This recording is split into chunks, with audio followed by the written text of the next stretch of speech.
miarabantsika tapaka sy namana manaraka ny page Afakano Kristiantena koa tsy valampatra ela be moa zany fa misy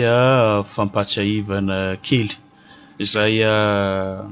makasika ny toedraraha misy eto amin'ny firenena moa indrindrandrindra ny firongatra ny resaka viol eto à Madagascar. Hita fa lasa phénomène zay ngambany no azo ilazana azy satria efa tena tsy hanavahana taona mihitsy fa na ankizy madinika 2 volana 2 taona efa misy manolana. Za aloha dia afapo amin'ny projet de loi zay lanin'ireo solombavam-bahoaka tamin'ny 2 février farany teo zay adopté moa zany izy dia ny fanomezana sazy ho an'ireo mpanolana zany na ny castration chimique zany na chirurgicale zay midika fa izay zany no sazy namena andreo mpanolana ireo. Misy moa ny ambaratonga ny zay sazy zay ho an'ny ankizy tsy ampy taona sy ireo izay efa feno taona. Mahita fomba anankiray zany zay ahafahana mampihena mitany zay fanolanana izay. Tena efa mahazo vahana ary manerana Madagasikara izy io ary saika isan'andro mahita isika an'izay trangana fanolanana izay. Na lehilahy io na vehivavy io misy ihany izay tranga fanolanana izay. Fa ny anahy zany zavatra tiako tsindrina am'izay raha ohatra mbola misy ny minia manao an'izay satria ny zavatra misy am'izao zany andrasana ny fampiarana an'izay lalàna izay. Ny resaka castration moa zany chimique na chirurgicale. Chimique moa zany dia ny famonoana ireo fitsiriritana aranofo amin'ny alalan'ny fanafody dia ny chirurgicale moa mazava ho azy fa nesorana mihitsy ny taova zay mahatonga ny mahalehilahy hitsangana. Tsara zay fa raha mbola misy ihany minia manao za aloha raha nevitrako manokany dia aleo averina mihitsy ny condamnation à mort satria mampalahelo mahita zaza 2 volana 2 taona anaovana toetra feno abibina manao an'izay. Ny olana koa indraindray atsika diso miatra loatra, miatra lasa indraindray lasa ohatra nefa lasa adalana koa le izy satria tsika matetika mahita sazy enjana zany ampiarina amin'olana anankiray dia tonga de manome tsiny, tonga de malahelo koa indraindray hoe na ny tsika de efa tsy mijery ny resaka droit de l'homme nefa azadino tsy vitsy amin'ireo vahaolana no maty. Efa anaovana toetra feno abibina dia mbola vonoina ihany koa mavesatra zay raha ohatra ho an'ny fianakaviana zay efa nandalovana zay. Ngambany ho an'olona zay mbola manome tsiny hoe mafy loatra le sazy raha ohatra ka io sazy io na miampy famonoana mihitsy zay le condamnation à mort zay nilazaiko teo ninona ny fomba anaovana azy fa kosa fa maizana mafy mba tsy verimberena zay tranga fanolanana izay fa tena lasa lavitra loatra mampalahelo mahita an'ireo ankizy na lahy na vavy hiaran'izay fanolanana izay sy mba tanteraka ny hoavy ny olona io ary mijaly izy mandra-pahafatiny. Donc amiko manokana tsy tokony asiana indrafo na antra ho an'ireo olona zay mavandoza mavita manao an'izay fihetsika feno abibina izay.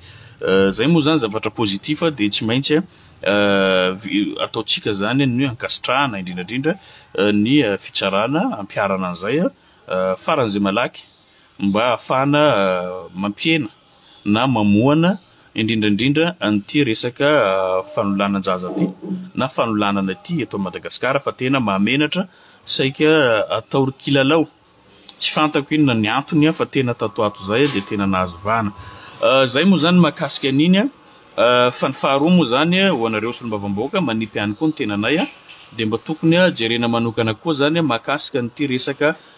fangalarana maso ty.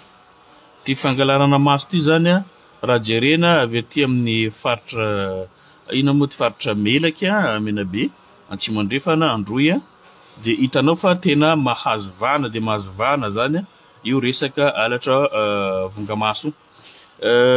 Mbola tsisy angambany ny sazy mifandraika amin'izay nefa lasa efa isan'andro misy manao an'izay ka amiko manokana dia zay io misy ny lalàna zay manao hoe maso solomaso raha olona pino de malala zay maso solomaso ary ny sofina solony sofina sy ny sisa marary zany marary ho an'olombelona mba eritrereto ianao tsy misy anesthésie tsy sinona fa de sorona mivonga masonao misy moa velona ary misy maty fa hita fa tena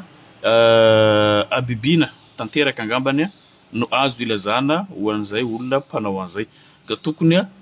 jerena ihany koa ny ametrahana lalàna manokana ho an'ireo tsy ny zazavarira ihany fa na olona tsotra koa zany amin'izao fotoana izao de efa iaran'izay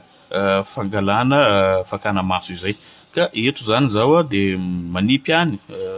ho an'ireo namana zany mba ametraka tolo-dalàna mahakasika an'izay ho famaizana ho an'izay olona zany na manao na mpitsokombakomba amin'ny resaka fanesorana vonga mason'olombelona izay ninona ny antony ampiasana azy zay tsy afaka ilazantsika mety na tsy mety ny zavatra anankiray fa amin'ny kosa de ny fampiarana ny lalàna ihany mafy izay no mahatonga ny olona zany hiemotra amin'izay resaka fanaovana toetra feno abibina izay maro moa zavatra teo teneniko manodidina an'izay fa aloha ajanoko fa ny anahy fotsiny milaza aminareo ny lalàna rehefa miantra zany mampiaraka fitsarana ka tena tsy misy kolikoly mihena ny fanaovana ratsy matahotra ny olona ratsy rehetrarehetra fa tena mahavoasazy ary ampiarina ireo zavatra zay lazain'ny lalàna ireo tsitseratsiaritra fotsiny lazako tamin'izay nipetraka tany amin'ireo firenena arabo maromarina kokoa tany Arabia Saoudita za milaza aminareo efa ho 10 taona zany nipetraka tany tsy nisy kana viol na ny ankiray tao anatin'izay 10 ans zay satria mahafantatra tsara anao rehefa manao viol zany fasana no miandry anao tsisy masazana ohatran'izay koa ny resaka famonon'olona na fakana voamason'olona izany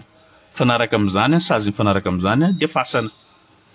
tsisy resaka famindrampo amin'io fa de milamina ny tany sy ny fanjakana 10 taona mipetrako any tsy naheno resaka hoe viol na resaka fakana maso na famonona olona antsitrapo tena hoe ankitsirano anao mamono olona raha ohatra moa tsy fananina le izy misy ny sazy hafa mifanaraka amin'izay tsy tonga